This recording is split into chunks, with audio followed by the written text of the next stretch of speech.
Hi everyone. I hope you can hear me. Yeah, just confirm.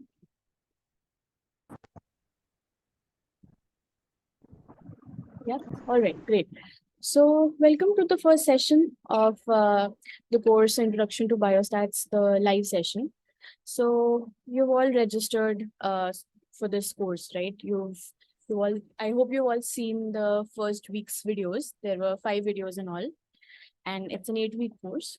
So, since a few years, what NPTEL has started is that for all these courses, there's going to be one or more than one live session per week, close to the submission deadline for your assignments.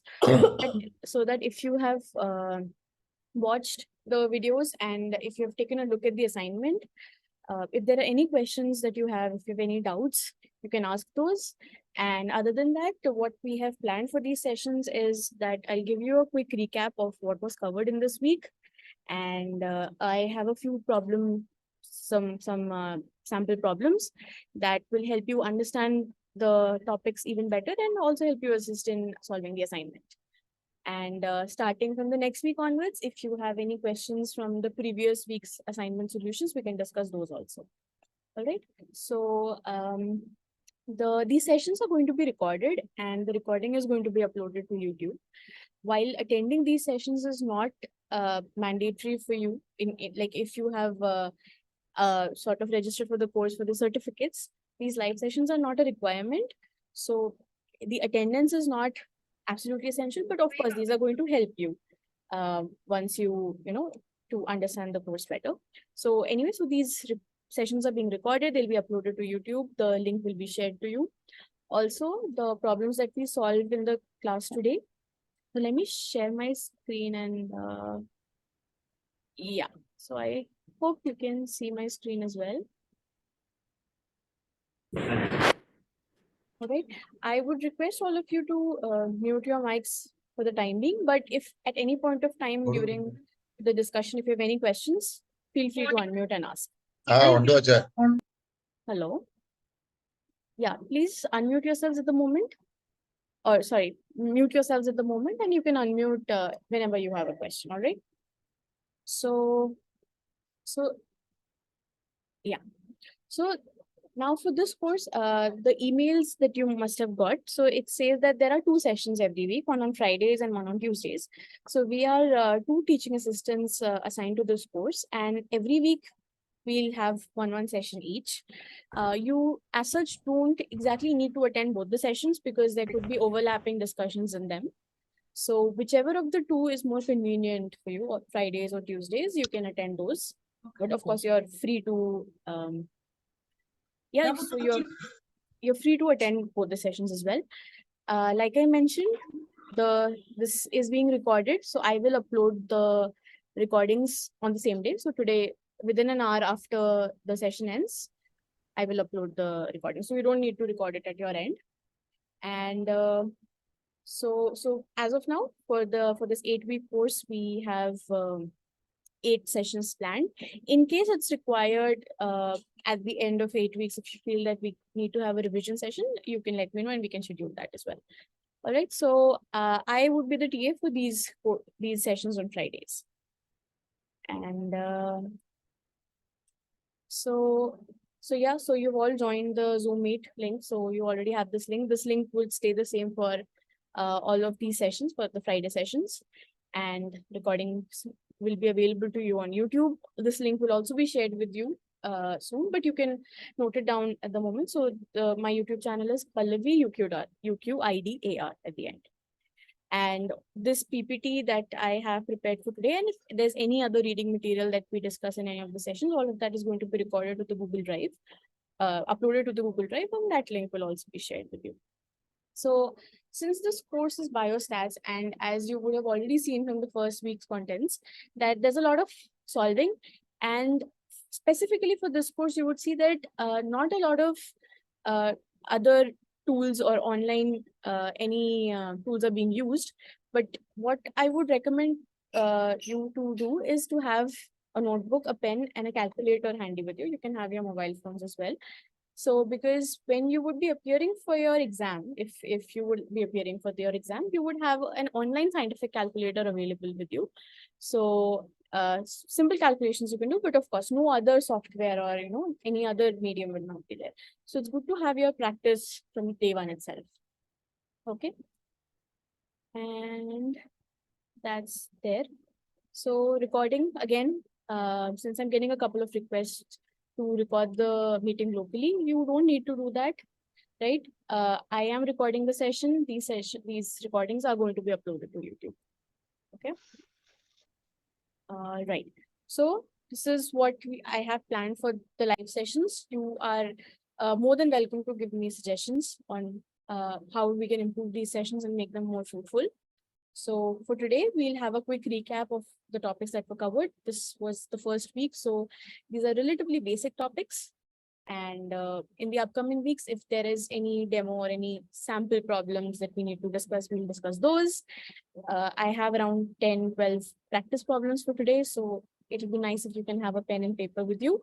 And of course, if you have any doubts anytime before or after, like whatever we are discussing, you can write them in the chat box or you can unmute yourselves and ask. So I think we can start now. All right. So it is 6:08 and we have around 34 people, which is a great number. So, okay. Anything that you want to ask before I start? Okay. So the course began by discussing what is statistics and what is biostats. So there are numerous examples of each of these, statistics in general and in the field of biology. You would have seen numerous trends throughout the years, right? So I don't need to exactly give you an introduction.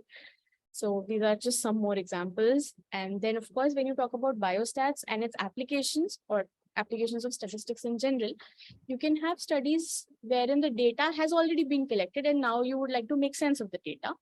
Or you would like to have prospective studies wherein you are thinking now, okay, maybe we'll collect data in the future and this type of data will help us maybe predict something, okay? Right? So that's prospective studies. And then surveys are just sort of in the present moment. So just, this was just the recap. Yeah. And these were the terms that you would very often use throughout this course. So it's important that you are familiar with them. So variables, whether you're talking about variables in maths or you're talking about variables in computer science. So this course will have a slight component of the R language in the next week in week 2. And by the way, week 2, like the week 2 material is also available. You would have got an email today itself that week 2 content is also live. So when you take a look at that, you will see that there are a couple of lectures on the R language itself. So either way, whatever language it is, maths or programming, the term variable means that some value which keeps on changing, right? Yeah. So variables, when you're talking about values, they could be values which are quantitative. So that means numbers, or they could be non-quantitative. We'll call them qualitative, right? Or they're also called categorical variables. And when you have quantitative or numerical data, they can be discrete, so they can be fixed numbers. So it can be 1, 2, 3, 4, and so on, or the negative numbers, but it can never be 1.2, 1.5, and so on. So if you have these decimal values in them or fractions, then you call them continuous variables. Just a second. Yeah. Can you all again just check that your mics are muted? Thank you. Okay. So once you have data, once you have a lot of variables and you have the values, you would like to describe that what is the data about, just the basics, because when you talk about data, you can have just 5 values or you can have 5,000 values or 5 million values, right? So just a second, right? I'm just pausing the screen sharing. Give me a second.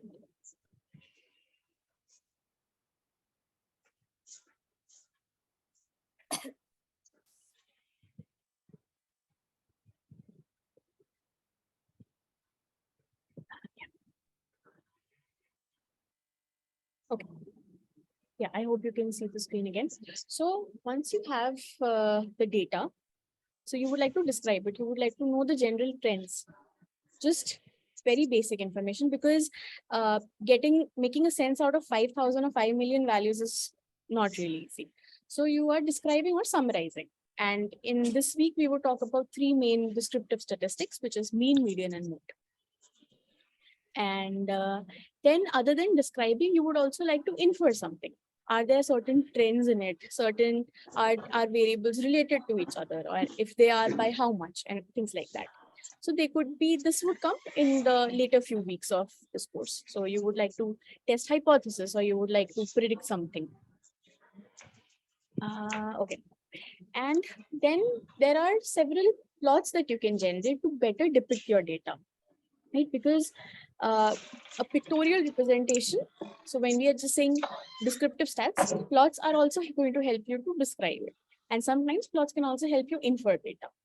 But basically, plots are there to give you a better sense of how the data looks like. So let me know if I need to draw any of these. So, or maybe I can just a couple of examples, one example for each of this. So pie chart, basically you have 100% of your data, and then if you have categories in them, certain groupings, then you can describe that, okay, maybe like 20% is this thing, and the next 30% is something else, and then 50% is something else. So this is your pie chart, right? And then bar plot, this is something you definitely you're all very familiar with. Again, you can have certain categories, and then you can have something on the y-axis. Now that something is up to you. It can be numbers, so like the absolute value, these can be proportions, percentages, right? So that is based on what kind of data you have. And then of course the scatter plot. Scatter plot typically you will be drawing when you have two variables with you, x and y, right? So these are going to be paired variables. So simple. You have to draw 1, 2. So let's say 1 is somewhere here and 2 is somewhere here. So this becomes your plot, right? Yeah, right. And so something like that. So you can have these scatter plots. And then line plot, again, if fitting a line through these points makes sense, then you can fit a line through it, or make actually connecting these. It depends what data you have. Does connecting them even make sense? And a type of line plot is actually when you have three variables actually. So let's say you have x, y, and z. And here we're not talking about x, y, and z in terms of three orthogonal axes, right? Normally when we say x, y, z, we're talking about 3D. But in case here, basically what you're doing is you want to find there's some relation between x and y and some between x and z. So in that case, you can have like, some sort of trend that these pairs of variables follow. And then you have histogram, right? So don't get confused between histogram and bar plots. So histogram, so in bar plots, you have these categories, right? So your x-axis has discrete these categories or categorical variables. But histogram, on the other hand, actually has, it's more about to show the spread of your data. So here is where your actual data on the x-axis is. And here it's mostly this frequency or proportion, right? So you often, group your x-axis values into bins, right? So let's say this is 1 and 10, and then 20 and 30, 40, and so on like that. So you group your data that some numbers or some percentage of data is present between these two values.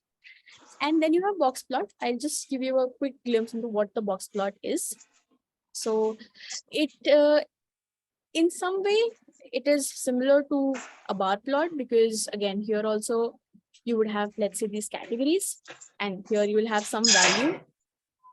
But actually on here, you are plotting that these values, and you are making a box out of it. And it looks something like this. Now, what exactly, how this box is made, and what are these values, what this line means, and what the box ends mean, and these extra lines mean, this we'll discuss in the next week. Okay, that's when it's coming up. So we'll keep it for then. All right. Again, can you all please check if your mics are muted? There's a little disturbance. Okay. Can you check?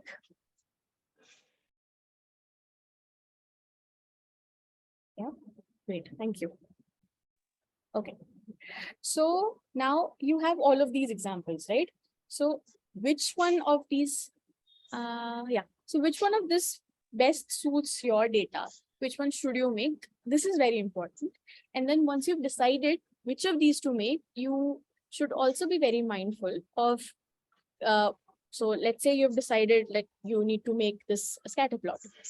So what goes in the X, what goes in the Y, what are going to be your access limits? Should it be between, what are the two extremes? What if there's something called an outlier? So you have a few values which, let's say, most of these values are here, and then there's some value which is this.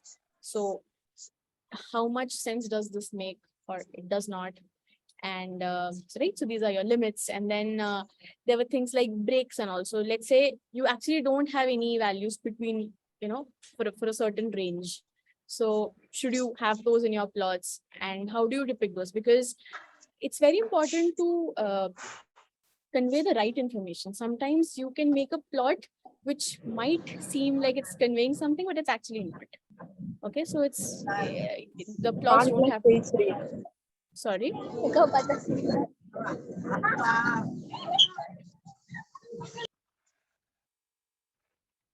Uh, yeah, sorry about that. Okay, right. So, all of this information needs to be conveyed correctly. So, right. And then of course you can have your legend. You remember when you used to make graphs in school, it's always that one block on the x-axis is how much, what units are there. Should you, there are concepts such as normalizations and log transformations. All of this will come in the course as we proceed. So again, you have your data, you want to make a plot. Good. Step one, decide what kind of plot. And step two, make the correct plot. Okay. So then we come to some of the, so mostly we'll be focusing on, so there are around 4 or 5 matrices that we have discussed in this week. The first one of them being the arithmetic mean. So this arithmetic mean, or the average, right?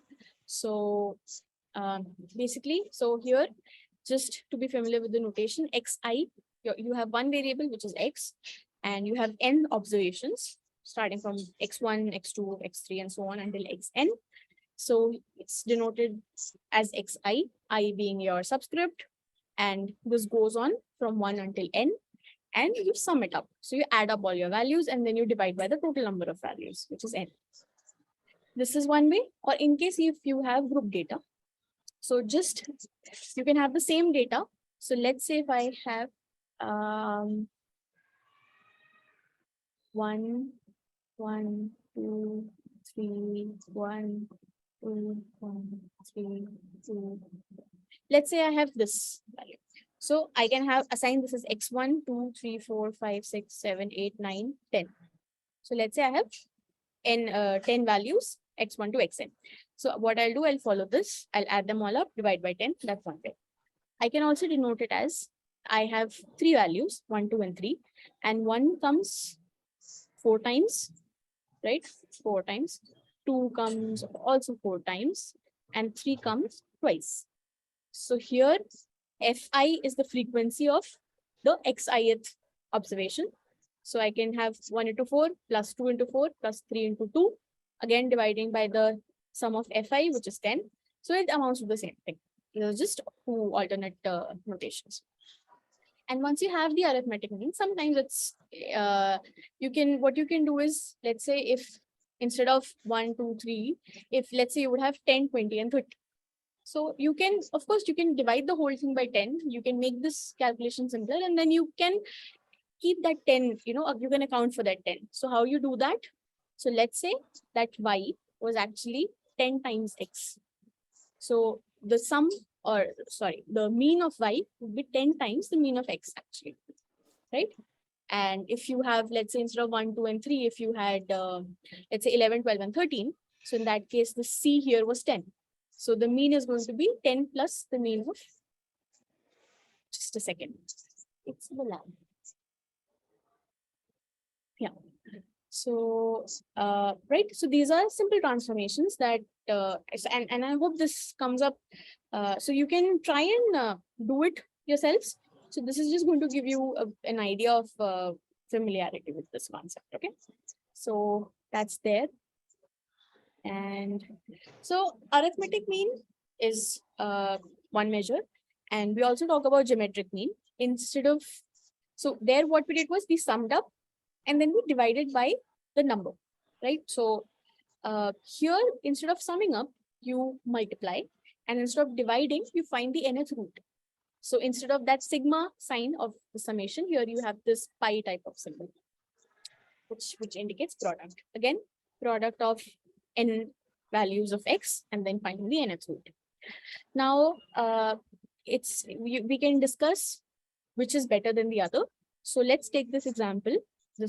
We have this data set, and we would like to calculate the arithmetic mean and the geometric mean of each. So take out your pens and papers and calculators, and I'll also solve it alongside, and then we can discuss which is better and why. Right? So AM, you basically sum it up. So you have 4, 5, 6, 7, 8 values. So can somebody sum it up and tell me the sum? Is it 248?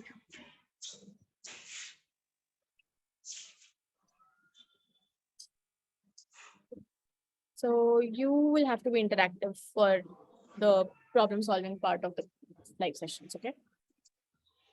These are simple maths, okay? Just addition, multiplication, division, subtraction, and all that. So what is the arithmetic mean, or what is the sum of these numbers? Okay, you're putting it on the chart.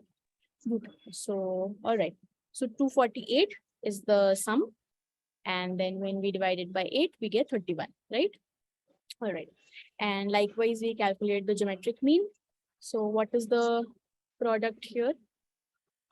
Yeah, correct. So all of you are solving it correctly.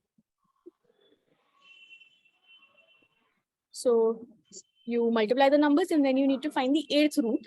So what you can do is when you are in your calculators, if you have to write power in decimals, you can have 0.125, right? Because the 8th root can be written like this. So it's either 1 by 8 or you can have 0.125 as this is going to be your root. Okay. So did somebody calculate the geometric mean?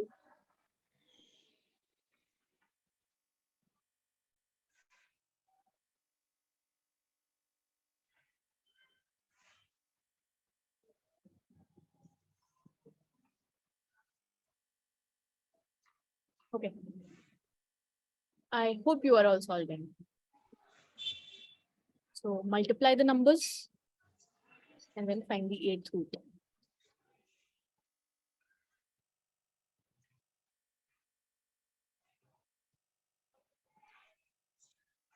Great. Yeah. So let's for simplicity's sake, let's put it to one first decimal place, which is 14.7. Great. Okay. So now from this distribution, you can see that your arithmetic mean falls somewhere here, and your geometric mean falls somewhere here, right? This is your arithmetic mean, and this is your geometric mean. So the argument that was also discussed in the lectures was that arithmetic mean is more sensitive to outliers. So you can see these numbers from 2 to 27, they differ from each other by a very little, the difference is not much, something 3, 4, or 5, or here in this case 10. These numbers are also similar to each other, but there's a huge gap here. So this is what skewed your arithmetic mean in one direction. Yeah, geometric mean, on the other hand, it's somewhere, it's not skewed as much. And another thing you can keep in mind, sort of like a sanity check for when you're calculating this, is that arithmetic mean will always be greater than or equal to the geometric mean. Okay. Now, I would like you to solve the same thing. So arithmetic mean and geometric mean for one more distribution. And I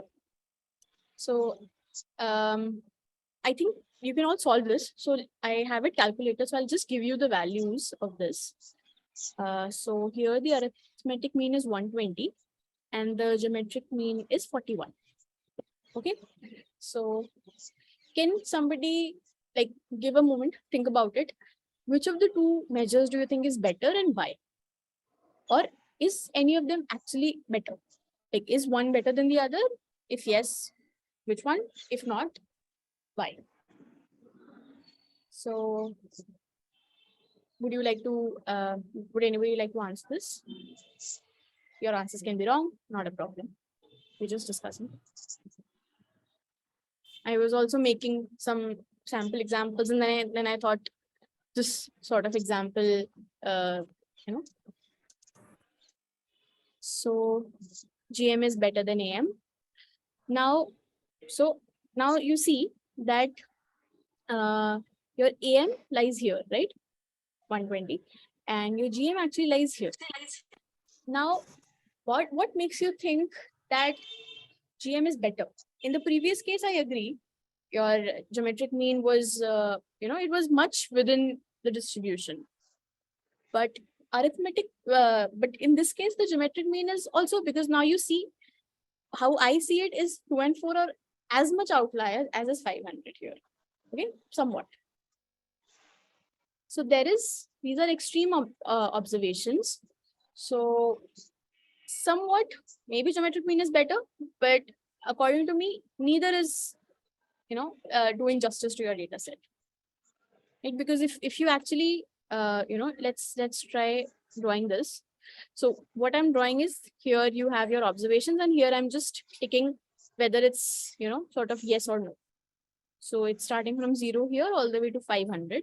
So you have a couple of observations here, and then you have a few observations somewhere here, and then you have an observation here. So, uh, I really don't know where should a metric which describes this data fit. So, so what I'm trying to convey is, geometric mean can be better than the arithmetic mean in some cases, like the previous example, but in some cases, it may not do justice to explaining this data. All right. So we need other matrices other than either of the means to describe your data. So let's look at those. So other than mean, we can have median. Now, median, so when we talked about mean, we were not interested in how the data is arranged. Just, yeah, would one of you like to say something? I see there's a raised hand. Yeah, thank you very much. Yeah. So what I was trying, when we have mentioned about the arithmetic mean and geometric Hmm. mean, since the arithmetic mean is more prone to the outliers, so how Hmm. come the most of the publications, when they calculate the mean, where Hmm. we don't see any outliers, when we see most of the outliers, we go for medians, right? Yeah. True. True. So, so yeah. So when there are, so sometimes, so as we would also see now, that if there's like a normal distribution or a distribution which is very similar to a normal, the two values, median and mean, would not differ by a lot. So in that case, choosing either can work, right? And so, so yeah. So can you ask the question again regarding that publication thing? Okay, yeah. So as you mentioned, like the arithmetic means are Hmm. more prone to outliers when compared to Hmm. geometric means. Hmm. Okay. So and when we see in the publications, we do calculate arithmetic means is mostly there. We hardly see True. any geometric means, True. right? True. Okay. Okay. Yeah. Ah, that's a good question. Okay. So I will have to actually see. So you're right. I don't think I've also ever seen a paper where they're calculating the geometric mean to better describe the data. So let me think about it, and I'll search. And so there's this discussion forum for this course, right? So I will let you know either in the discussion forum, or if not, then in the next session. But I'll try to put it in the discussion forum. Yeah, All right, it's a very good question.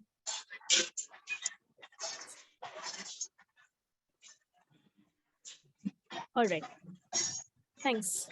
So if we don't calculate mean, the other options we wait. Yeah, if you don't mind, can you mute everyone Yeah, because that's what I'm trying.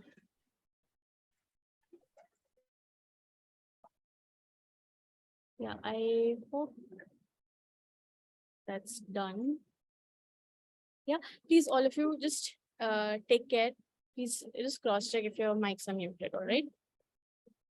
Great. Thanks.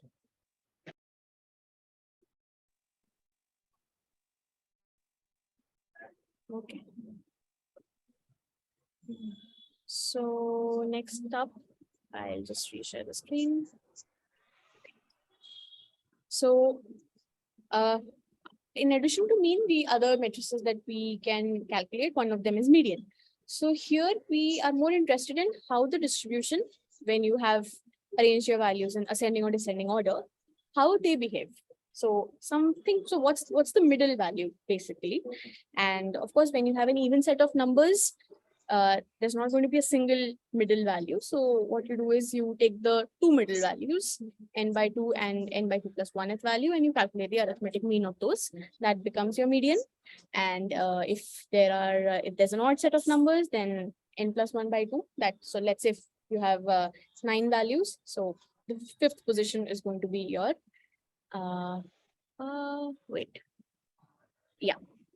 So the fifth position is going to be your median position. And whatever value is there, that becomes your median. Another metric is mode. So this is specially recommended when you have a lot of data points. Just 5 or 6 data points, mode, generally it's not considered. When you have hundreds of thousands of data points, you would like to see, is there a value which is very frequently occurring? And because that could have some significance in what you would ultimately like to infer from that data. So when you talk about the frequently occurring values, the most frequently occurring value is the mode. However, it's quite possible that you don't have a value which is occurring more than once. So each of the values is unique. So in that case, you would have no mode. That data set does not have a mode. And in case more than one value is there which has like equal number of frequencies, so let's say both 2 and 5, they both have 5 occurrences each, then it becomes a bimodal distribution or a trimodal and multimodal and so on. Okay. So now some of these things that was discussed, and we also just saw here that mode generally non-recommended for smaller data sets, and median value, since even if you have a couple of outliers on either end, the middle value does not change much. So your median stays similar. It will change, of course, but it's not as sensitive. And normal distribution, again, the exact formula of normal distribution and why it's important, this we'll cover in one of the upcoming lectures. But for now, there are distributions, let's call them the normal distribution for now, where these three matrices are the same. It's symmetric distribution. So basically you have this x and y, and the distribution looks something like this. So it's a symmetric value, right? So this is your mean, it's also the median, also the mode, and so on. Okay. Now, a few more matrices that we can calculate is range. So again, if you have numeric values, it's always good to know what is the minimum, what is the maximum that you are dealing with. If nothing else, it's going to help you make the right kind of plot to choose the access limits on either side. And if you just subtract minimum from the maximum, you get the range, right? Okay. And two other things that you can calculate. So once you have the mean, so you're all familiar that so x bar is the notation for the mean, and another notation of the mean is mu. So I'll come back to this. So before that, let me just tell you something about, there are two terms, population and sample.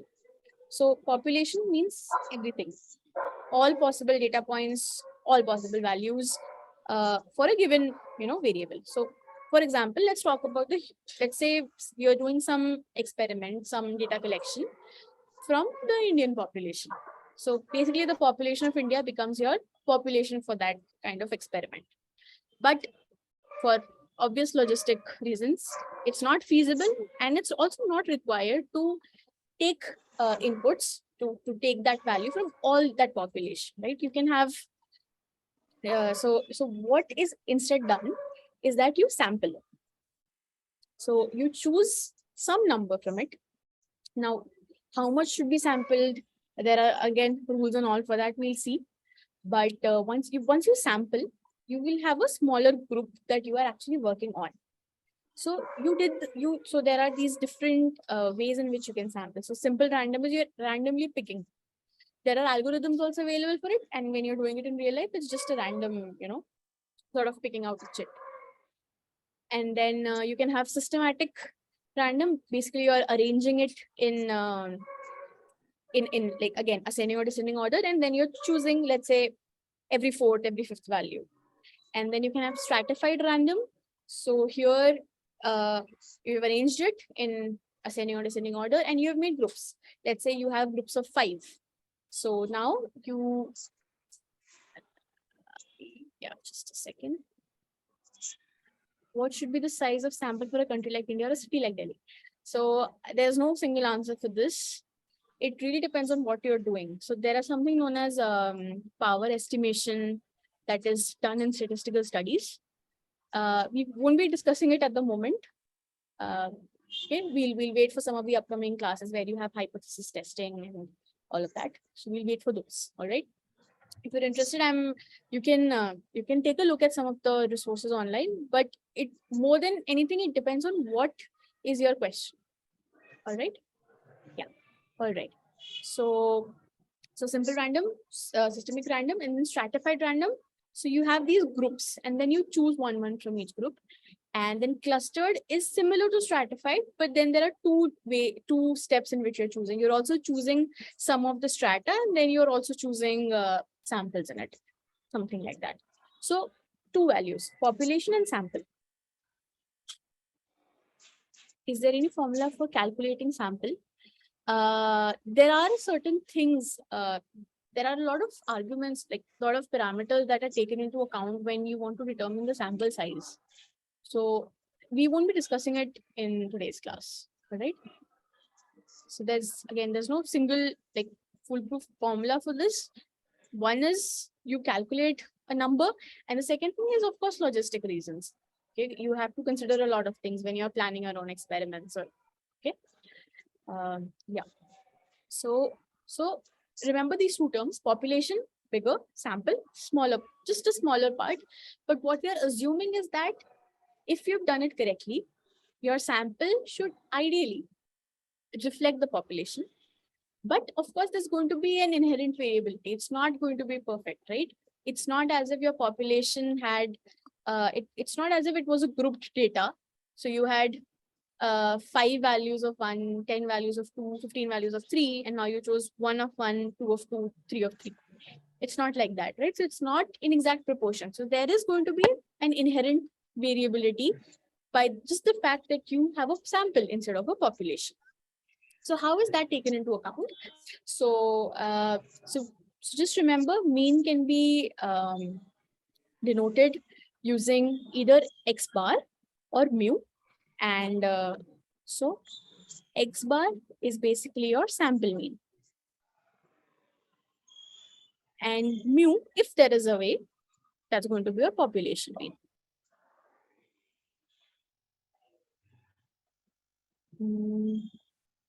Sampling similar to differentiation. Can you elaborate on this question? What are you like? What do you mean by differentiation here? Are you talking about the mathematical differentiation or something else? So let's say, so just a simple example. So population, you have the Indian population, but you cannot. So let's say you want to, sort of find the height of the average height of India. You cannot go door to door. Okay, let's say if census was not a thing, or if height is not taken, when census is done, you cannot, note down the height of every person. It's logistically not possible. So what you can do instead, what you would like to do, okay, from every state, I would like to take some number. Maybe what you would like to do is from, let's say, if let's say you're talking about one of the states with a larger population, you would like to take more data points from there. Maybe you took 100 people, and from a state which has a lesser population, you would take 10 people only. And of course, you would like to have equal in terms of the genders, or maybe ages. You would like to do all of that, right? So differentiation, uh, I don't know how I be able to connect the two, but I don't think there's a relation between differentiation and sampling. Sampling basically means you're choosing some out of all, few out of everything. Okay, there's not a trend or a formula that you're basically following.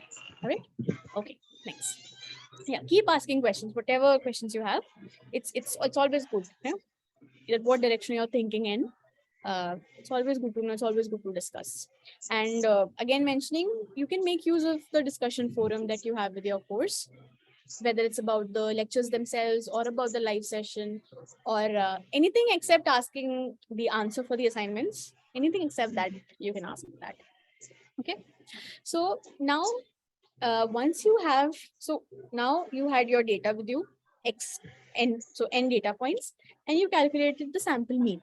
And so one of you mentioned, mostly everywhere when nothing else is mentioned, it's going to be the arithmetic mean, the normal average that we are familiar with. How to predict from a given data set? Predict what from a given data set? Can you elaborate the question? In the meantime, so once you have, so you can easily have two data sets that have the same mean. Okay, so let's say, let me just draw something like this. So let's say this is your X bar sample mean, and this is one data set, this is one data set. Okay, set 1 and set 2. So let's say both of them have X bar as their mean. So would you like to conclude that both of them are the same distribution? No, right? You won't do that, because we plotted this. And so basically, can anybody tell me, out of the plots we discussed, what plot this is? It doesn't look like any of the plots we discussed, but it is one of those plots. Can you think what plot this is? What's here on the y-axis, or what is this plot called?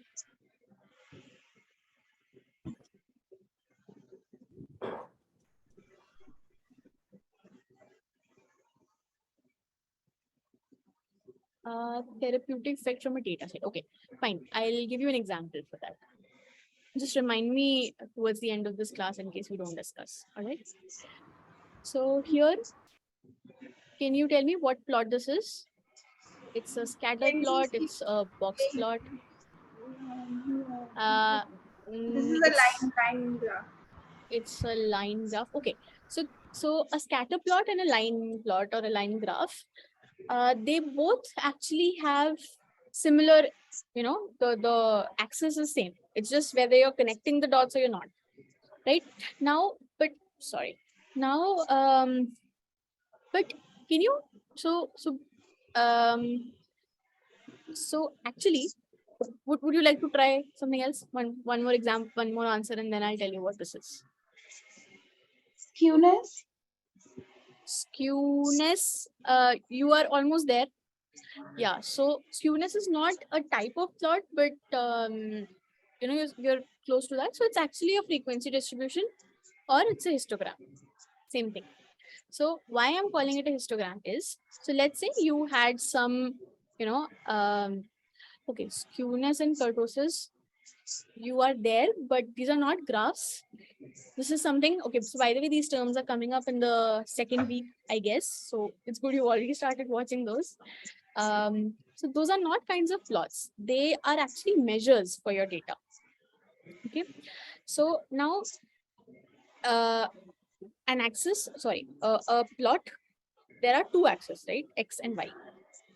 So if I have a data set, and let's say if I'm not writing the values, but let's say what I say is my data set has values ranging from 1 to 100. Okay. And now I'm saying, so like when I'm making this histogram, let's say I have divided it into chunks of 10.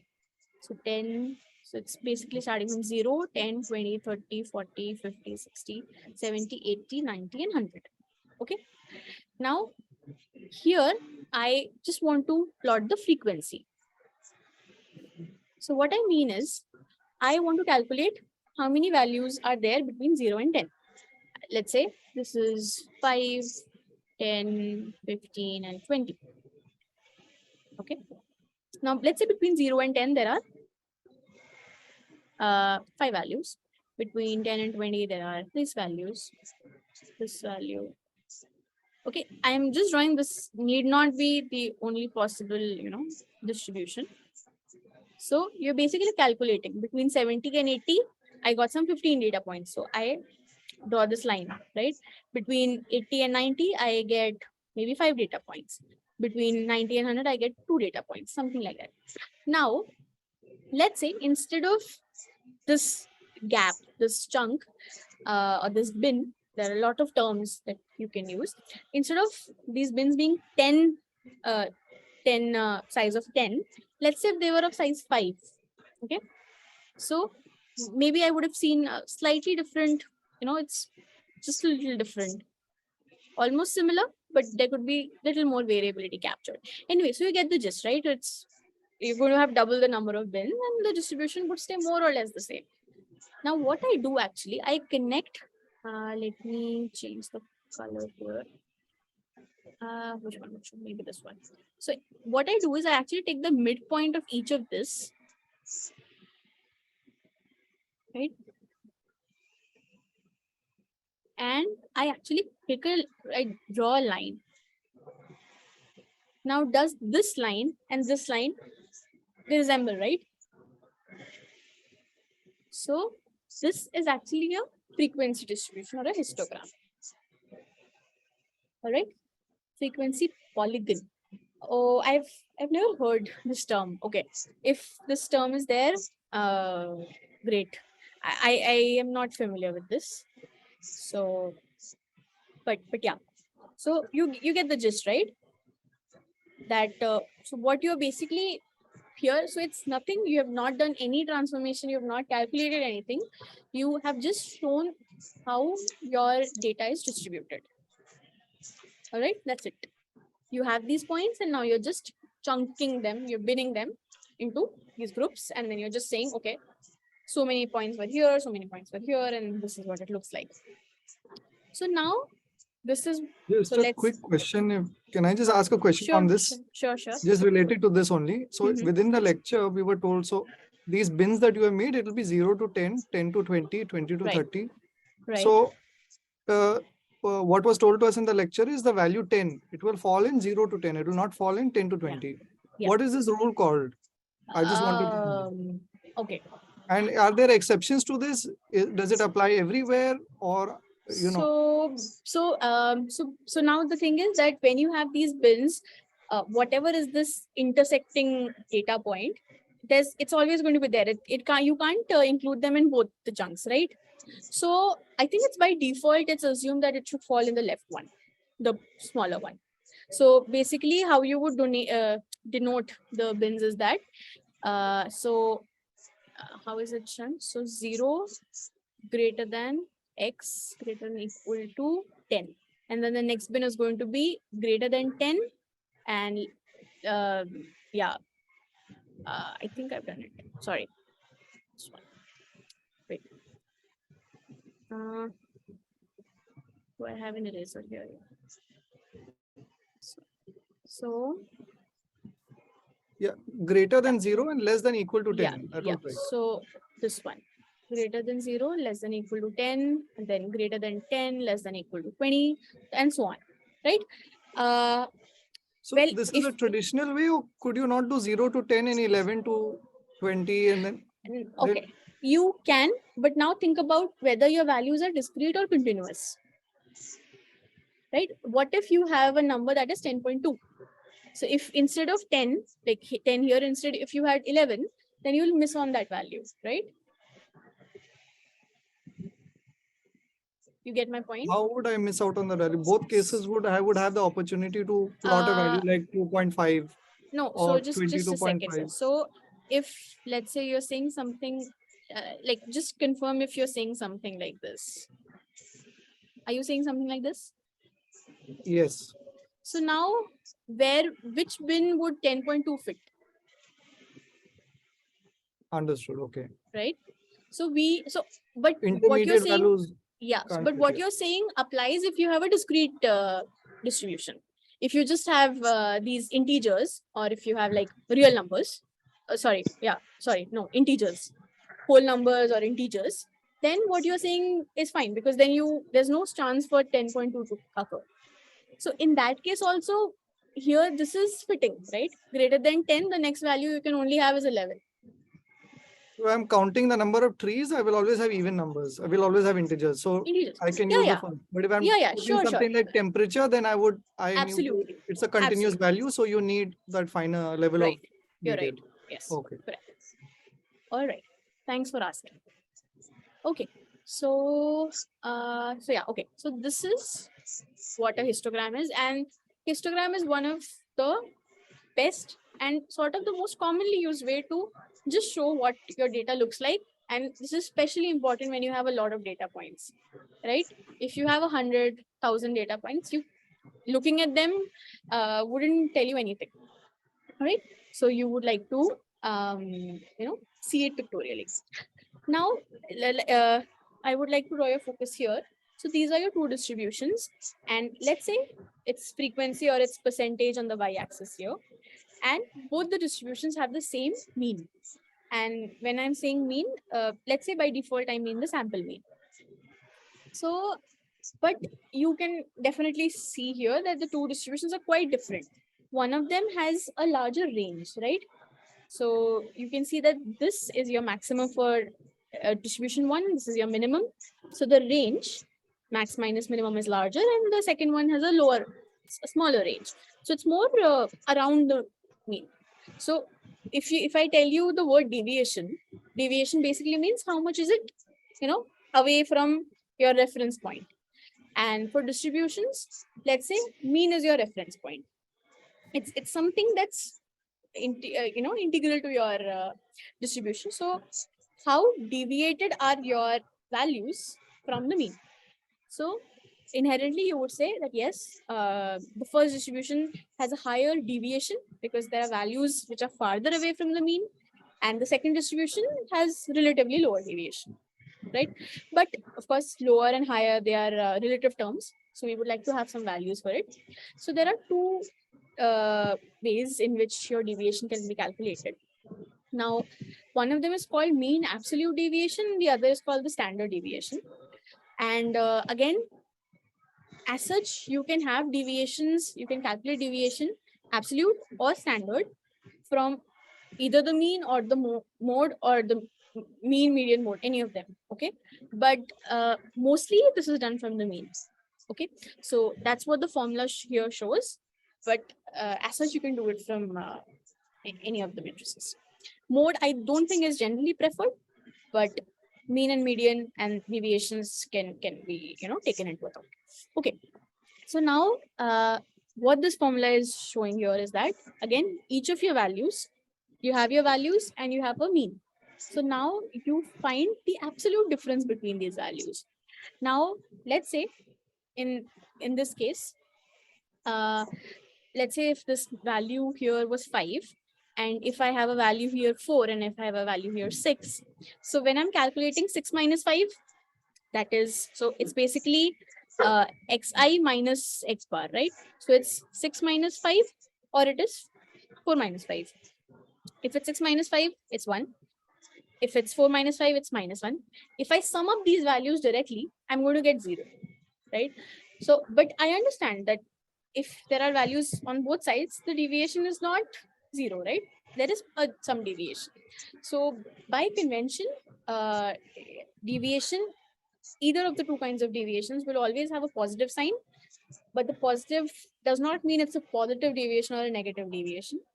Deviation is always positive because it's just showing you the sort of intensity of deviation, how much deviated it is. So when you want to get positive values, there are two ways. Either you can find the absolute, right? So 1 becomes 1, minus 1 also becomes 1 when you have this these symbols, the mod symbol, or you can find the square.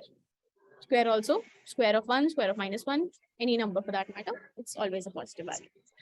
And so here what you're doing, you're finding the absolute deviations. So each of them is a deviation.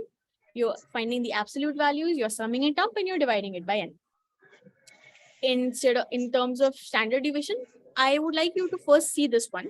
So just to see a relation between the two. So you find the deviation, you square it, you sum it up, right? And then you, like there, you divide it by the number. And then since you squared it, you need to bring it back to the same units. So you find the second root of it, right? Since nothing is mentioned here, it means it's like the second root of it. Okay. Now you, so mean deviation is used, and but more often standard deviation is used. So when people did standard deviation, and you can calculate standard deviation for population and sample, and when we say you're calculating it for this population, it basically means either you actually have sampled the whole thing, population is equal to sample, or you're inferring a value. So now what we discussed about population to sample was you chose. Now inherently, the process of choosing values had included some variability in your data itself. Right, I'm explaining why it's n-1. That's where I'm coming. So now for the time being, just focus on this. Okay, so population, this formula makes sense, right? You find the deviation, you square it up, you sum it up, divide, find the root. Good. But what you did, what values you have are not from the population, you have it from your sample. Where did the sample come from? It came from the population, but you did one step. You actually made it the sample yourself, and then you are doing it. So the thing is that maybe if you would like to, so what is the reason that you had your sample in the first place? You want to predict something about the population, right? So when you are finding the standard deviation of the sample, inherently you would like to say that there was more variability in it. So this, if I remember correctly, it's called the Bessel's correction. This one, this n-1 comes from. So since it's not exactly covered in the course now, so don't worry, it's not going to come anywhere in the exam, but you can just know it for yourself. It's called Bessel's correction. So what they want to say exactly is that the sample, since when it was chosen, there was some inherent variability. So you would like to take that into account. And now you tell me, if you're dividing a number by n, and if you're dividing a number by n-1, which is going to give you a larger value? Larger value when denominator is smaller or larger? Which of the two is the larger value, right? n-1. So basically the correction is done such that you add that the sample has a higher deviation because it was chosen. It was not the original. Wait, I think, yeah. Please keep in mind that you have your mics muted. All right. All right, please take that into account. Yeah, it'll just help everybody. Okay.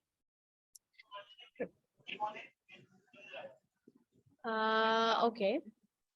So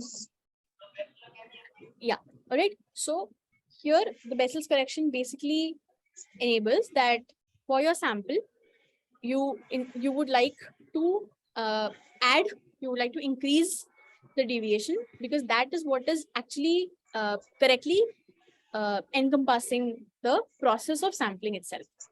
All right. So instead of n, you use n-1.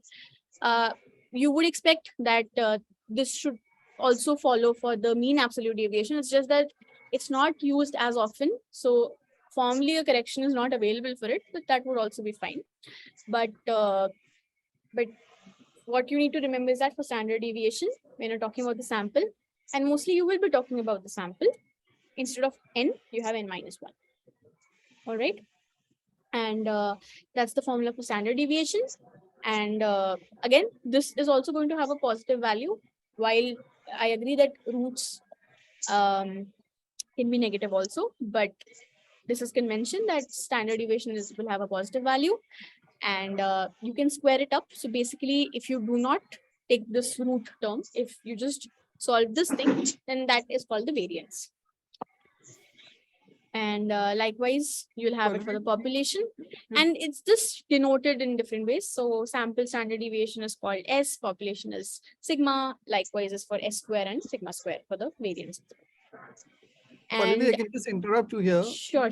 When you were explaining the n-1, you never mentioned the degrees of freedom concept. That is the logic behind n-1, right? That okay. there is degrees of freedom, there is a concept, right? So the last value is assumed, you don't need to take it out, because so if there are 6 values and you take into consideration the first 5, then the last value is just the total minus the total of the 5 values. So that is why n-1 comes, right? Okay. I was not aware of it. Okay, all right. Thank you so much for telling that. I'll also read upon this.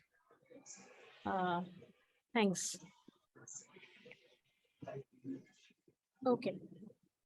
All right.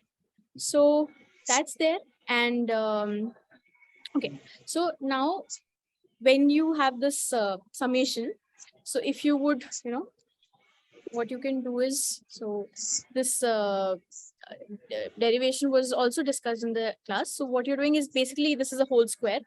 So what you have is you can have xi square plus x bar square, and you can have plus 2 xi x bar, and you would be summing each of these up, right? So this is there, and so summation xi square. So summation of this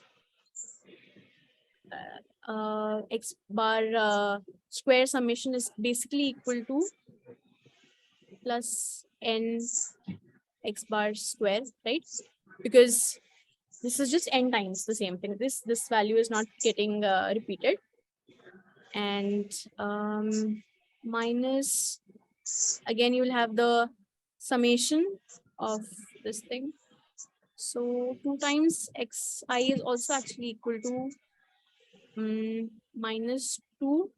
So summation of xi, which is basically your numerator when you're calculating the mean. So that's actually just the sum. So sum of each of your values is the same as sum of the mean, right? So this summation xi can be written as n x bar. So you can have 2n and then you have x bar square. So this plus nx bar and minus 2. So this becomes minus, right? Minus nx bar.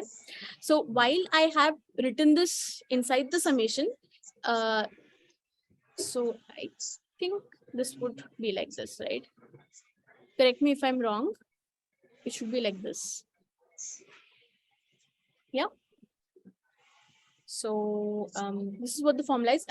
So again, these things are just to simplify your calculations. So if you remember the formulas, if you have to calculate some values like this, your calculation becomes simpler. Otherwise, you go through the normal long way.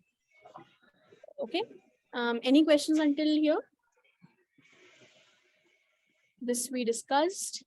And okay, yeah, just I think this is the last thing. So like we discussed transformations when you're calculating the mean, you can also have these transformations, and they're going to help you calculate the standard deviations for your samples, right? So it basically means that let's say if this was your distribution. Now, I hope this distribution is clear to you. We are talking about a histogram that we are drawing for the how the sample, basically your data points are distributed. Now, let's say instead of each of these values, each of the values is multiplied by a number, right? And that number is 8. So what you would see is that the spread is more. It's going to be more. Okay, let's say if it was between 2 and 8, now it's, and let's say if I multiply it by 3, so it's going to be between 6 and 24. So you can see initially the range was only 6 and now the range has increased to 18, right? So this is the spread of your data, and deviation actually captures the spread, right? What about the coefficient of mean deviation?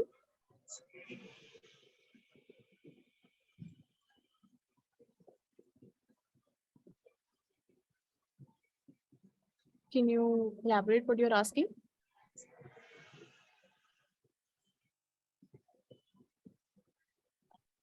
Okay, in the meantime, I'll just continue with this. So what's, yeah, saying something?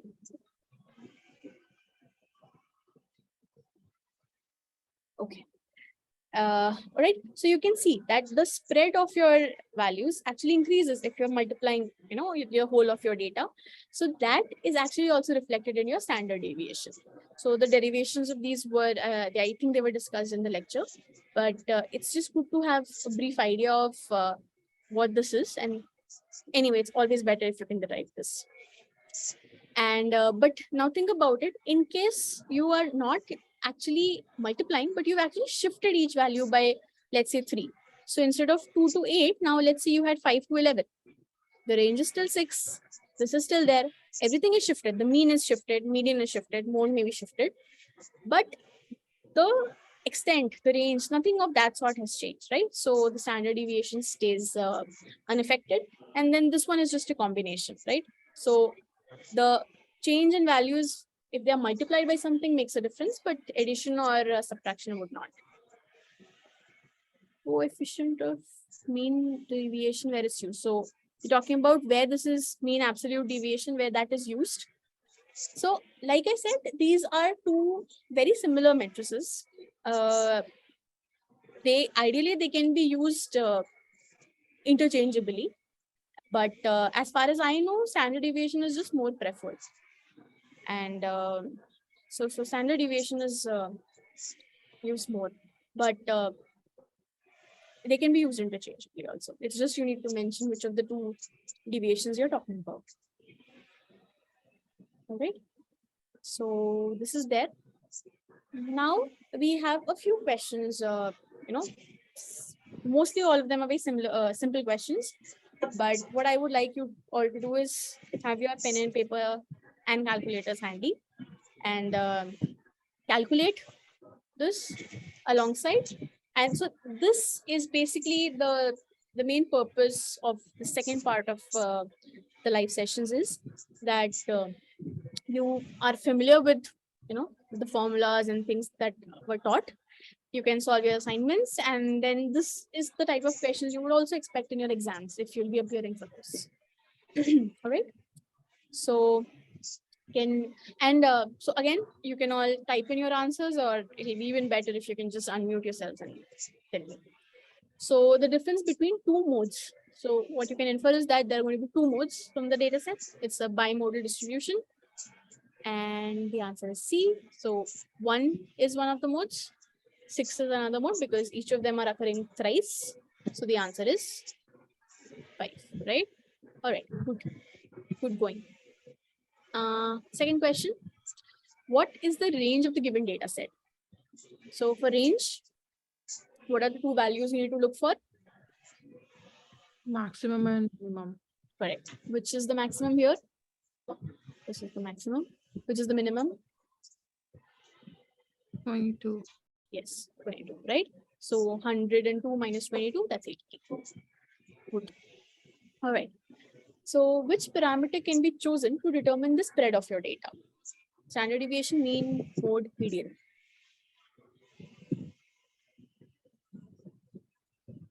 Standard deviation.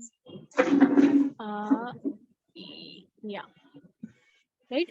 So standard deviation, mean, median, and mode, they do tell you something about the data, but that's not the spread of the data. All right. Okay. Spread of the data, standard deviation means the deviation from the mean, right? Deviation about the mean. Right. But right. is spread is like, it spread something like range, or is it about the deviation about the So mean? actually, spread is a very colloquial term, I would say. It's I mean, you're right. Deviation or range, they can both be, both are equally correct to tell you the spread. But what I can just say is that out of the 4 options, standard deviation fits best. But again, spread is not one of the mathematical terms. So it's up to the the user to say what spread they would like to look at. I hope that answers. Yeah. Okay. Yeah. Thank you. Okay. Thanks. All right. Then, so when would you use double Y plots?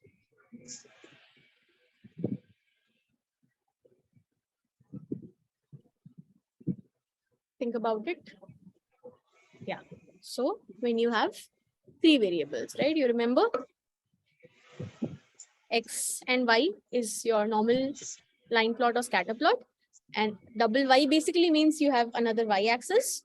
You can call it Y2, Z, ABCD, anything, right? So that's the sort of new third axis. So 3 variables, and the only thing you must remember about double Y plots is that you are capturing the trends between X and Y, and also X and the third variable. Let's say we're calling it Y prime, but this Y plot does not tell you how Y and Y prime relate to each other.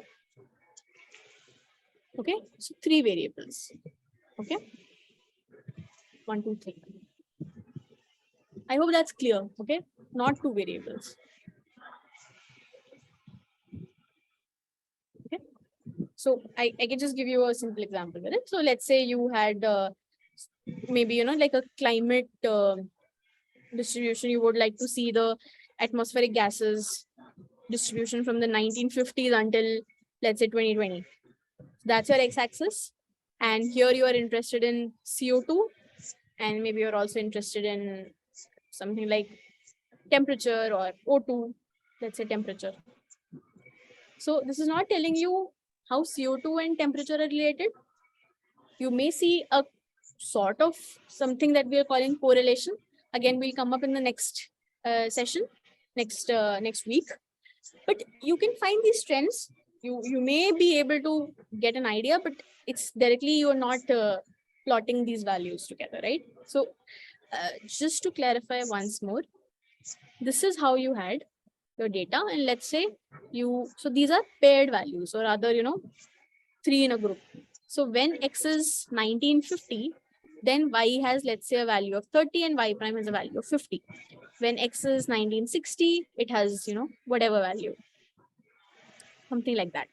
So while these and this are also coming up together, but what you're plotting is this, and then you're plotting these two. You're never plotting this and this as such side by side. Okay. Anyway, so that's the next this question. Now the next one, calculate both mean absolute deviation and standard deviation of this data set. So remember the formulas. So for both of them, what's the first thing you should calculate? The mean, right? Let's call it X bar, and it's pretty simple. From this distribution, it's a very symmetric distribution. So the mean here is 15. Okay. Now you have the mean absolute deviation, right? You remember the formula? It's xi minus x bar. Basically, sorry, this is the absolute. You sum that up, and then you dividing it by n, right? On the other hand, sample deviation here, it's a so let's try something actually. So before I do that, it's xi minus x bar square, and then you have n minus 1, and then you have the root. So what I would like you to do is do one more calculation for me. Let's say if even the mean absolute deviation had this correction with it. Okay. Can you calculate these three values for this data set? I think I also have it solved somewhere with me. Can I go ahead and ask if yeah, so when you're mentioning about mean absolute deviation, so is it the variance, right? Not the variance. Variance is standard deviation square. Like the word variance has an absolute formula associated with it. Like it has a particular formula associated with it. So mean absolute deviation. So when you say deviation, you're talking about deviation from the mean. How are the values away from the mean? That's the deviation. And then you're taking the absolute of that. So you have this. And when you want to find the mean of anything, you sum it up when you divide by the number of observations, right? So that's what the mean absolute deviation is. So again, as such, this formula does not exist. Okay, we just want to try something, but this does not really have significance. These are the actual two formulas that you should remember. So can you actually calculate this? I don't think I've calculated it. Sorry. So let's do it systematically. So this is how I will also recommend you do it. 5, 10, 15, 20, and 25. And you have this mean with you. So you calculate xi minus x bar. And actually, let's calculate the absolute of it, because the actual number, it's not really necessary. So this is going to be 10, 5, 0, 5, and 10. And then you can have xi minus x bar square also. So even if these were negative numbers, the square is going to make it treat it like positive. So here it's going to be 100, 25, 0, 25, and 100. And you can sum this one up, and you can sum this one up, right? So this gives you 15, 20, 30, and this gives you 250, right? And now if if we are calculating this one, so this is 30 divided by 5, right? It's going to give you 6. And this formula, of course, it does not exist, but here it was 30 divided by 4, right? So it's 7.5. I hope I'm calculating it correctly. Please tell me if I'm, 6 and 7.5, good. And this one you mentioned. So here it's going to be 250 divided by n minus 1, which is 4. And then you take a root of that. So this comes to 62.5 root. And like you mentioned, I think that's 7.9, right? 7.9. So now, so one thing that you can again remember, it's just good. Yeah. So all of you are doing it correctly. All right. So MED is 6, but standard deviation is not 15. So remember, you square it up, you sum it up, you divide, and then you find the root. Okay, don't mix up the steps. This root is over the whole fraction here. All right. So you should be getting 7.9 here. Yeah. All right. Great. Good. So now, so if you can see here, the standard deviation is more than both the ways we calculated MAD, right? So this is something, it's again, it's a result of the way the formula has been made. You have square in one and you just have absolute values in the other. So standard deviation will always be, I'm not sure if they can be equal. They might be, but let's say they're going to be greater than or equal to MAD. Either formula of MAD, all right? So this, I'm not just saying because it's, following from this example, but this is well established that standard deviation is always going to be greater than the MAD. Now Is with there any this, rule as to what has to be, which formula has to be applied where? Keep in mind when like which formula of MAD or MAD versus SD? MAD versus SD between. Yeah, no. So again, they are both correct in their own terms, right? They are both, explaining your sample deviation in what way. So the thing is, if I've just explained, let's say if I have one data, if I tell you 6 or if I tell you 7.9, okay, it means something. Let's say, fine, this is like, I've described the data to you. But now if I have another data and if I would like to compare the two data sets, so the only thing I need to keep in mind is that either I calculate MAD for both of them or I calculate the standard deviation for both of them. I should not mix them up. That's all. That's only going to be a fair comparison. But which of the two to use, again, depends on you. Both of them are correct, right? All right. Now, keep this thing in mind. So it's just for the purpose of, solving the next question.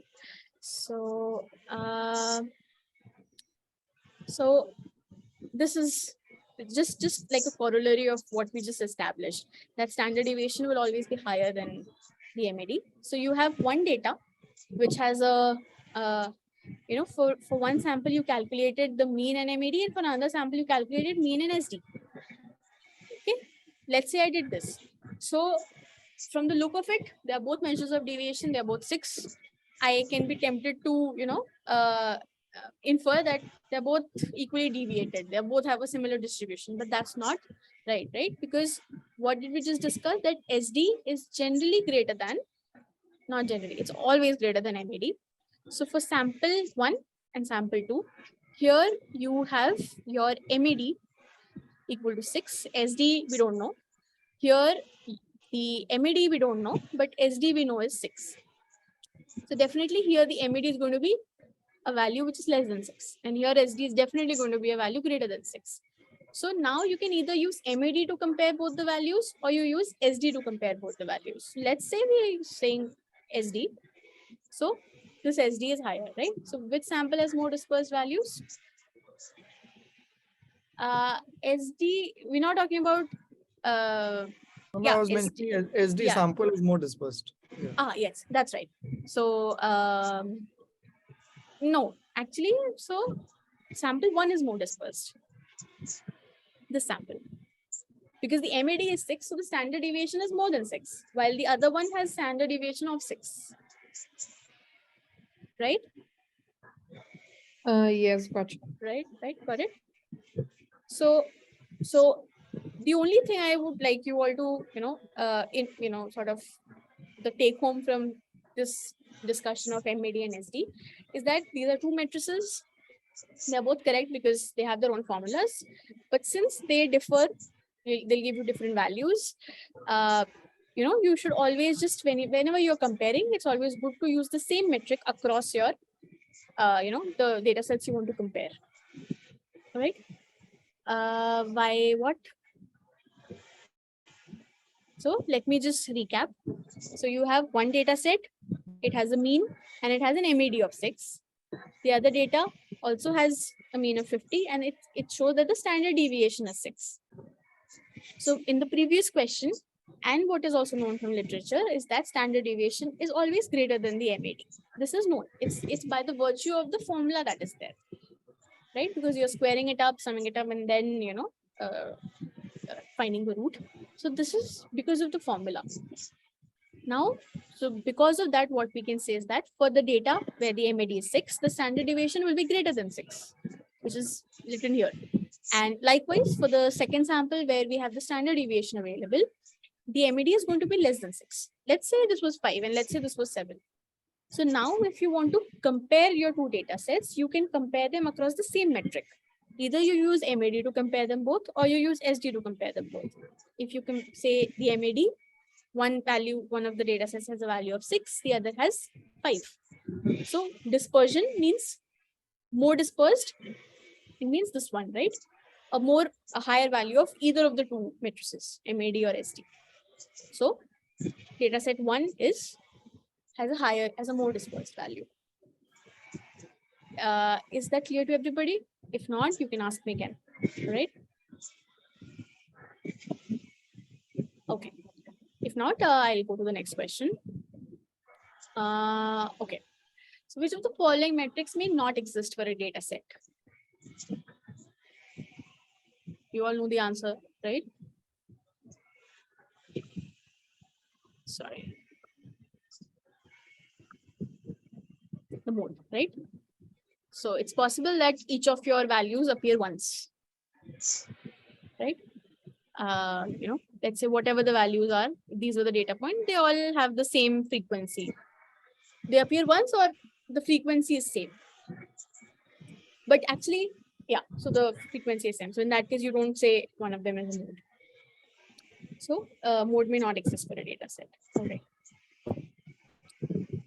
And for this data set, what is the difference between the magnitude of mean and median?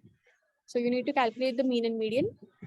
And just a word of caution, whenever you're finding the median, you have to be mindful that your data is arranged, ascending or descending.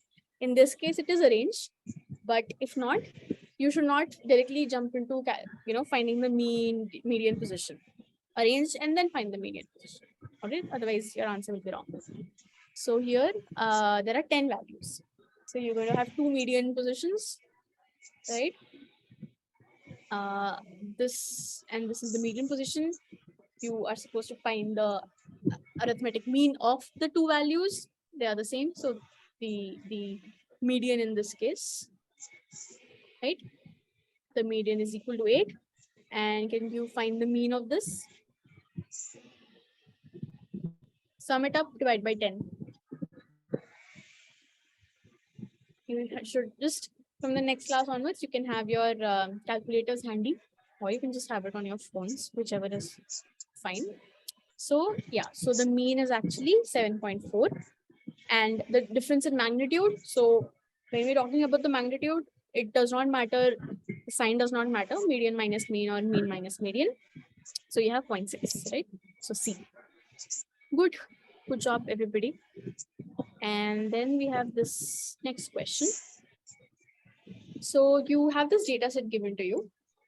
Now, again, this one is for practice. Such questions, as far as I know, would, when you have to draw a histogram, these questions would not be coming up in your exams. But this will just help you get an idea how to make a histogram, okay? So you are given a data set and you want to make a histogram. And let's say you're asked, you need to have 4 bins. And now you can just determine the frequency and the proportion of each bin. So now, can you tell me, so 4 bins are there. Now, can you tell me from the start and end of each bin, where should I start and how should I actually go about it? I would like you to give me ideas. You can just unmute yourselves and give me ideas.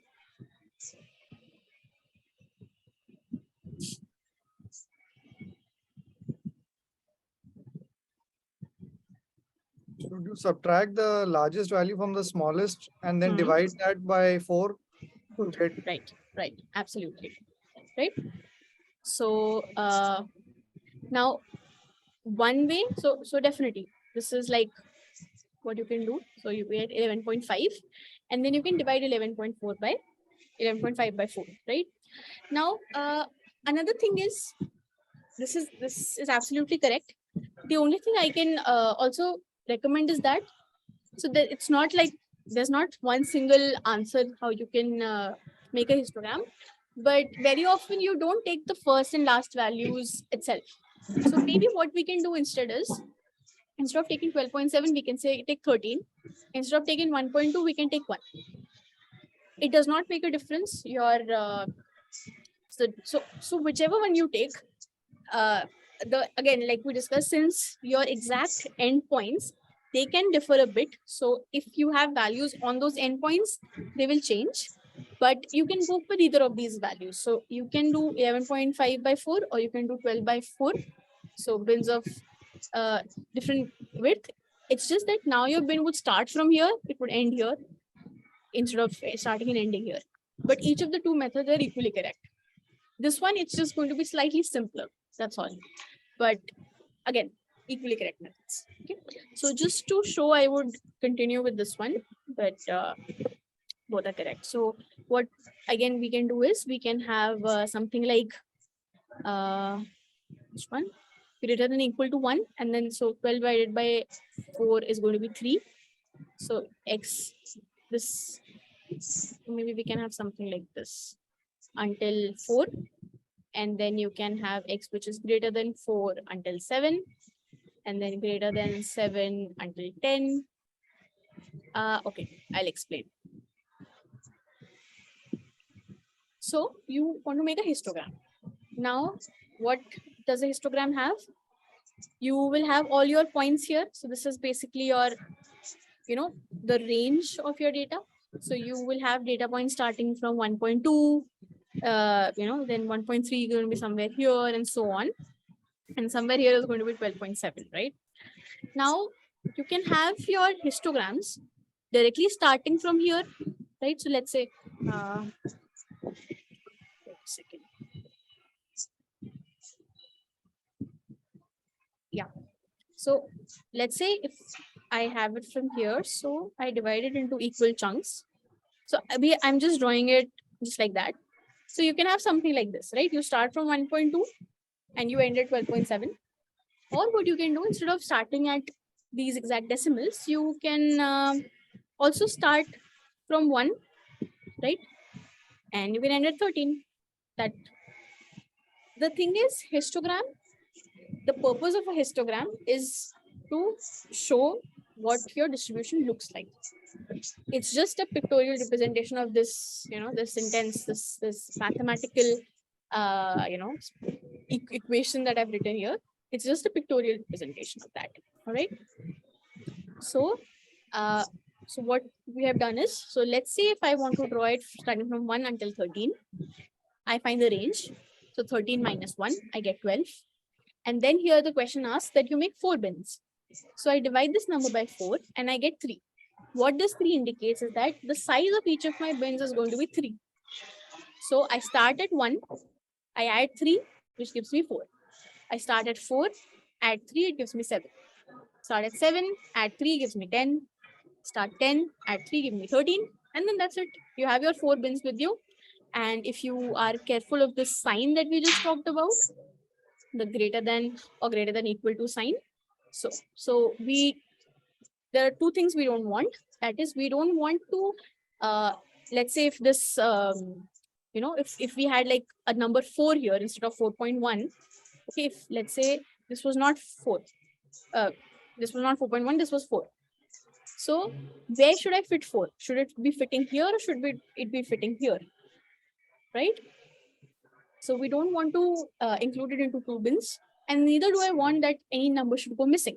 So I would not have it like 5 and onwards, because then any number between 4 and 5 I'll miss. So this is why up to 4 is in this bin, and anything greater than 4, even if it's 4.00001, that goes in the next bin. All right. So what I will draw now is that I have 1, then I have 4, then I have 7, and then I have 10, and then I have 13.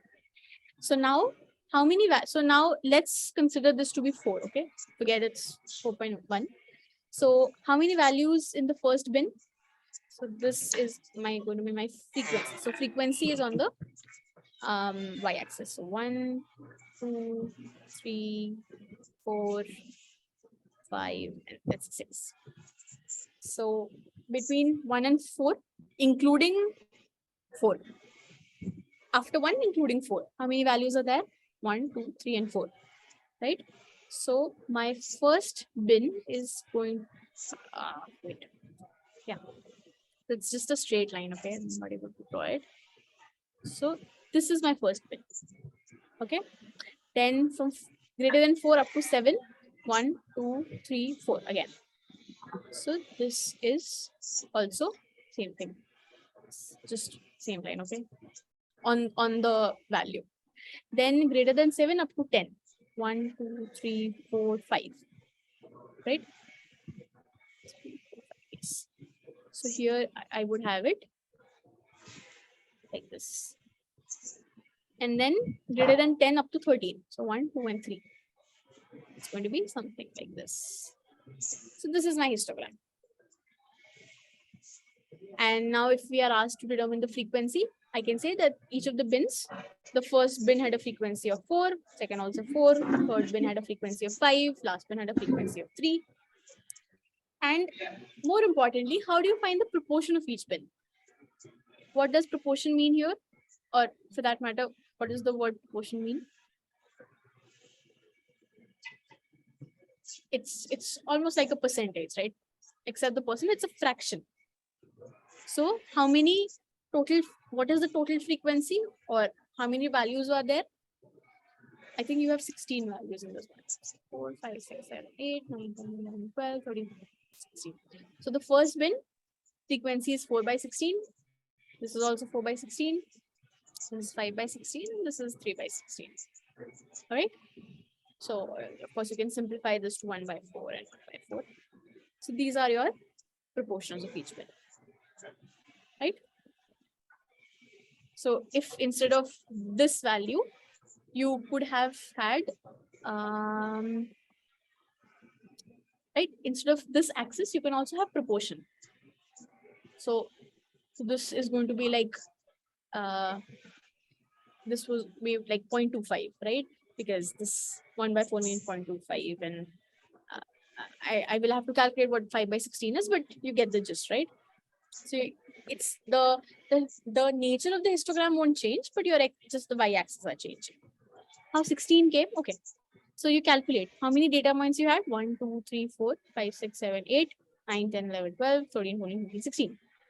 So frequency, what you initially plotted was the frequency. Frequency means how many times. So this bin, what this bin is telling you is that I had 4 data points that were within the range 1 to 4. I had 4 data points between 4 and 7. I had 5 data points between 7 and 10, and I had 3 data points between 10 and 13. Now, when I'm talking about the proportion, I'm saying out of 16, I had 4 data points. So 4 out of 16, which means 1/4. In the second bin also, I had 4 out of 16 data points. In the third bin, I had 5 out of 16 data points. In the last or the fourth bin, I had 3 out of 16 data points. So this is your proportion. And of course, you can also, if you multiply these numbers by 100, you can say you'll have the same thing: frequency, proportion, percentage. The histogram stays the same if you don't change the bins, but it's just what is there on the y-axis. It just depends what you are calculating, and it's conveying the same information, but it can sometimes help using one over the other. All right, that's there. Just a few more questions to go. So I think now we have simpler questions left. So the next question is, how many modes does this data set have?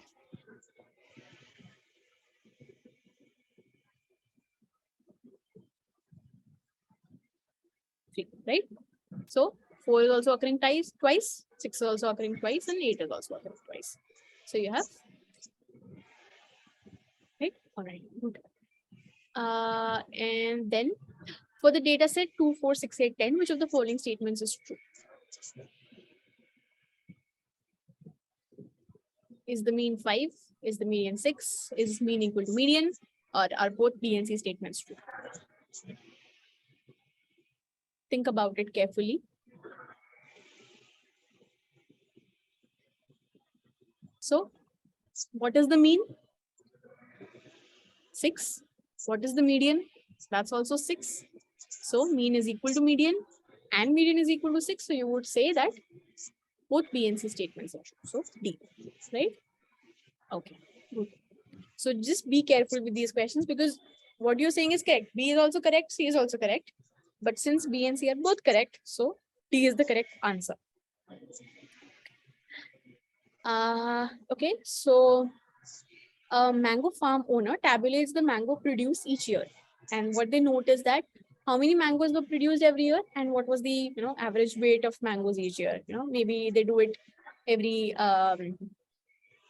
so every year they get average weight and so on. So can you tell me which of the measurements is discrete and which is continuous? Second is Continuous and the first is discrete. Right? Because numbers will always be, 1, 2, 3, 4, 5. You can't have it in decimals, and weight can easily be in decimals, right? So it's continuous. All right. And I guess this is the last question for today. So if the data set, this one, is represented as a pie chart, the number 7 will occupy what percentage of the chart? And I can give you a hint that you don't need to make a pie chart for this, right? So, that's a very quick answer. So the way you go about it is, first of all, how many points are there? 1, 2, 3, 4, 5, 6, 7, 8, 9, 10, 11, 12. And now you calculate the proportion, like we did in case of histogram. So you have a total of 12, and you want to see how much are these 7 taken. So 3 out of 12. And then percentage, so you multiply it by 100. So that is 100 by 4, and that's 25%. Right? For that matter, each of them have a 25, 25, 25, 25 thing. So option C. All right. Great. We have come to the end of the first live session for this course. And so, of course, you're more than welcome to ask any of your doubts, and you've all done a great job. You've asked a lot of questions, and you've been very, very interactive throughout. I really hope all of this continues throughout, your prediction thing. Okay. So, okay, so I'll summarize this later. So when you want to, so the prediction was for what exactly? The efficacy of a drug, right? So thing is that, so mainly you are more interested in, so there are these, I'm sure this is going to come up. I mean, this is going to come up in when you are doing hypothesis testing and all of that. But there are these 4 values that you would like to take into account. One is true positive, one is true negative, one is false positive, and one is false negative. Okay, so what it means is, so what you would like to know is that when, sorry. Yeah, okay, I'll share the links, just a second. So when you would like to know when you would like to say if the drug is, actually, let me reframe. Okay. I don't think these values would help in the question you've asked. Let me reframe. Okay. So drug efficacy, basically you would like to see that initially there were these many, so when the drug is tested, you have something known as a test group, and there's one known as a placebo group. So so sort of this falls outside the purview of our discussion from today, but the placebo group basically means that they are given something which is not a drug. They're given like a saline solution or a drug which would not help alleviate the symptoms, but it's just so that they are not, but nobody knows, like the patients or the control group, they don't know that they're given a placebo or they're given a drug. So basically what you would like to see is there an improvement in symptoms? And there is this person. So what you would like to do, where biostats come into it, is that you would like to, you have a way of measuring, let's say, the severity of a disease. Let's say it's something to do with the tremors. So maybe you have values like number of tremors in a week or a day. You can have patient groups that have different drug doses given. So this is where these are the kind of values that you might, note down. And then you can make, again, you can have these plots. And then where another part where hypothesis testing would fall into place, that is the now you have 2 groups, right? Treated and non-treated. You have one set of frequency, like, one set of data points. Let's say it was 2, 5, 10, 15, 7, 8, 10, something like that. And the other group is, 100, 105, 90, 80. So these are your 2 distributions. Do you think there's a significant difference in the distribution? If yes, that's, the drug is it's working. Otherwise, it's not. Did I answer your question? And I would also share the YouTube link at the moment. So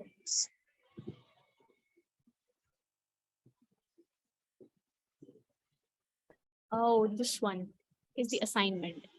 I see. Okay. So the thing is, I will not be able to, I should not be telling you the answer, but don't think about it as a question from predicting just the drug efficacy. Think about the distributions that we talked about today and try plotting this value. We talked about a histogram, right? Try plotting it. And then I hope that will, give you some indication of how it's going to be done. All right. Okay. All right. So the session is recorded. I will stop the recording in a moment. And this PPT, along with all the calculations that we've done, I'll convert it into a PDF file, and I'll add it to the Google Drive. I'll share the YouTube link and Google Drive links with you right now. And so the assignment that you had for this week, the deadline for assignment 1 as well as for the next week's assignment, they are both going to be 9th August. So, you have more than 10 days for both of them. But since you have all watched the videos and the live session is done, I would like you to submit it as soon as possible.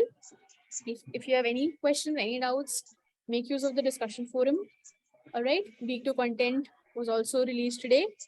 And there is going to be another session for this week on the coming Tuesday by another TA. Although the reason why we have 2 sessions is so that you can attend whichever of those are more convenient for you, whichever day suits you better. But of course, you feel free to attend both of them. I am taking the ones on Fridays. So my session, the next one, mine is going to be on next Friday, 4th of August.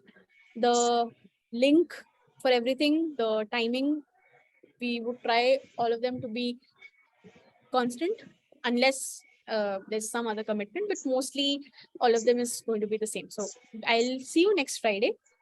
All right. I will keep the annotations. So YouTube link you already have. So this, Zoom link you already have. I'll stop sharing. I'll put it here. Every meeting. So I have the YouTube link. This is the YouTube link, and I will also share the Google Drive for this course. So currently, the drive is empty. So I'll be updating it right after this meeting.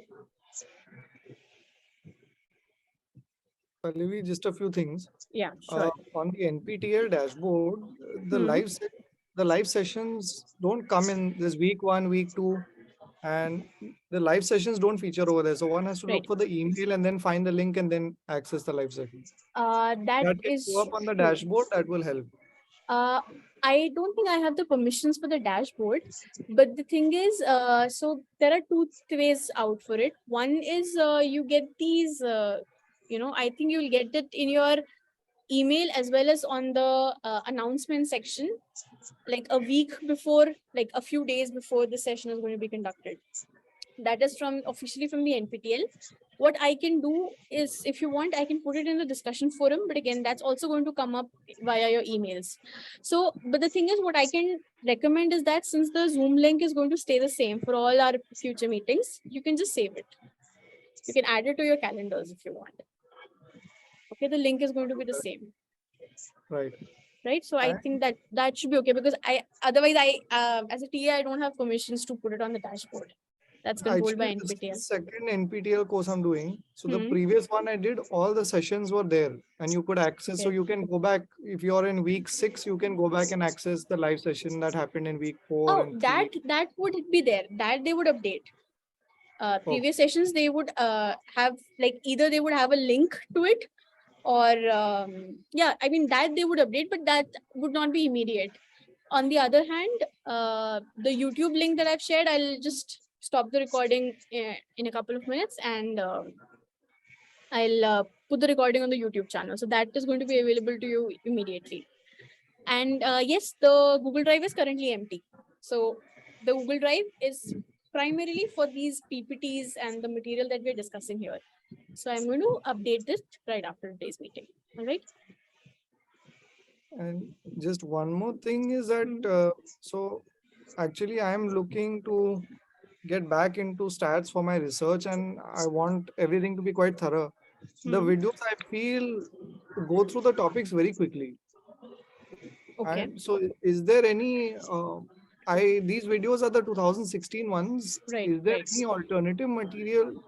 So like, for example, I'll just give you an example. Today's chat, somebody mentioned frequency polygon.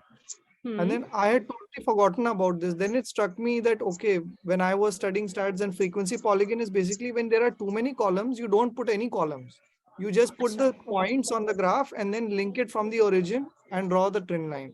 Okay. Okay. In very large data sets. That's what I remember that we used to do when we were told to draw frequency polygons. We would not draw any column graphs, Okay. any bars. All right. They would only be central points, and the points also had to be right in the center of the buckets. Okay.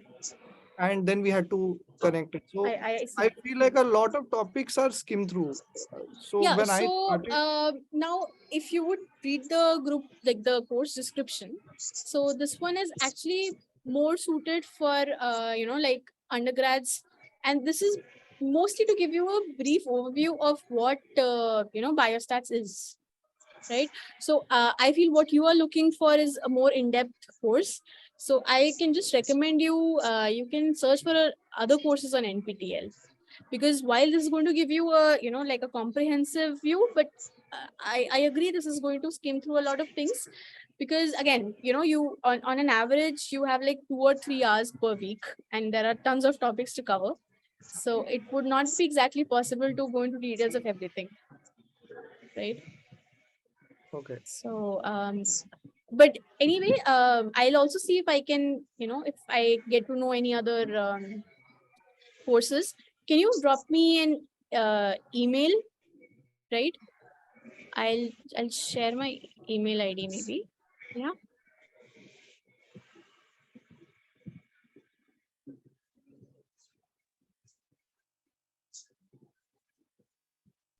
Yeah. Otherwise, so but I will still recommend, if there's anything else, it's, you can always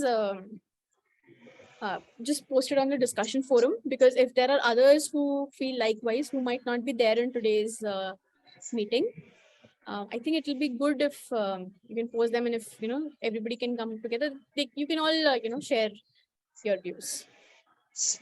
All right. Right. So all right. So I'll just stop the recording for today. And thank you. Yeah. Sorry, you mentioned you'll be sharing your mail ID for the regarding the reference for the detailed in-depth courses. Yeah, so I can share the mail ID, but I would actually instead recommend that you post it on the discussion forum, because it will be better, because like I can't guarantee if I would come up, I would come across some course, but if somebody else does, it will be better. More people can give their inputs. Okay. Sure. Yeah. Thank you. All right. Thank you so much for attending. It was a very fruitful session, and I hope you learned. And the attendance, I hope the attendance stays in the upcoming sessions also. So I hope to see you next week, next Friday. All right. Thanks. Just one more question, Pallavi. Yeah. Going ahead, will we be using stat softwares and solving problems, or is it not just going in to be this a course where? No, here we are mostly going to focus on solving by hand. Like I mentioned, this course is going to introduce you to R, but it's a very basic introduction. We might use it, on and off, but not full-fledged. Right. So here we are introducing concepts rather than going into details of each of them. Yeah. Okay. Okay. Sure. Thank you so much, Ken. Bye-bye. See you next week.